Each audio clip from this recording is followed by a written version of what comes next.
ब्रह्ममुरारिसुरार्चितलिङ्गं निर्मलभासितशोभितलिङ्गम् जन्मज दुःखविनाशकलिङ्गं तत्प्रणमामि सदा शिवलिङ्गम्। ఏతవే ముక్తుః ఎంతటి కార్యక్రమమైనా ముక్తి కలుగుతుంది అని శాస్త్రం వలన ప్రధానంగా కూడా నారాయణి ఆరాధన చేయమంటుంది శాస్త్రం. అదే విధంగా శివారాధన చేయడం ద్వారా ముక్తిని కలిగిస్తాడు అంటే చెప్పుకున్నట్లయితే పూర్వం ఉన్నటువంటి ఈ యొక్క పరిస్థితుల్లో రావణాసురుడు ప్రత్యేకమైన తపస్సు చేసి చాలా శివభక్తి కలిగినటువంటి గొప్ప పరాయణుడు గొప్ప బ్రాహ్మణుడైనటువంటి వాడు రావణ బ్రహ్మ.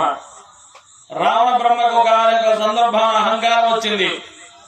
ఇంత చేస్తున్నాను కదా ఇన్ని ఆ దేవత వచ్చి ఉండడం వల్ల చాలా విషయాలు ఎక్కువని అంటాడు. ఒక పొలం బాగోలేదంటాడు. రాముడు వారికే కష్టాలు తప్పల మానవులం మనం ఎంత.